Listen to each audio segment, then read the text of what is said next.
It's a very special place. It just has amazing vibes, and people who enter this property somehow have a little transformation. You know, they're a little more connected to nature, they're a little more connected to food, they're a little more relaxed, and so everybody feels so good here. It's the oldest kind of farming. It's horticulture. The horticulture looks much more at building ecosystems and understanding how all the plants work together. You know, it comes from an age before we could had tractors and sprays and all that sort of stuff. So it's the natural way of growing food. I last week took a tomato off the vine, and it was still warm when I ate it from the sunshine. Now that's exciting. We're the Ontario Water Centre. What we're working at is helping people connect to water, love water, want to protect it. We're very focused on building soil health, and by doing that it helps us clean the water that comes through the property, and with the lake in the background, this is a really poignant place to be doing it.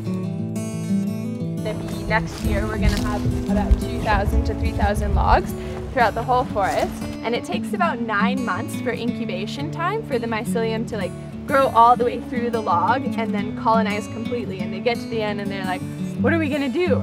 We don't have any more homes. So they start fruiting, and they'll fruit consecutively for about 6 years on these logs. This is a pollinator section that draws then the bees and other bugs into the garden. You bring all the beneficial insects that you want into this area, and they do half the work. Now we're at this point in society where we actually look and say, oh, where are all the bees? We need to be bringing our bees back into our system. Oh, she really loves it. So I started with a vine down there. Today we're having an open house for the season to sort of demonstrate what we've done and open up to the community and get people in. It was so hot, and then we got a lot of rain, so the flavors just kind of diluted. And then we got some frost too, actually. It's been heightened because we had the barn fire last week.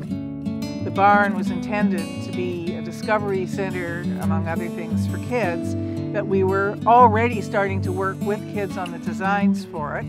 I think there's going to be a very interesting opportunity that arises out of this.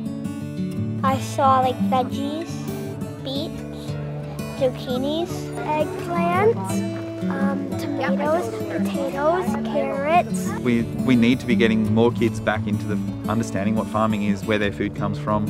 I think not just kids but adults, we're all disconnected. So many people don't have that connection. There isn't the grandparents that has the farm to teach kids where eggs come from and where milk comes from. Love the kids being here. I'm Riley, he's Alex. And we're brothers. What do you have there? Is that outsider? It's the way to give kids a chance to see the world differently, to be involved in the world differently, to see some new opportunities for them that they mightn't have seen.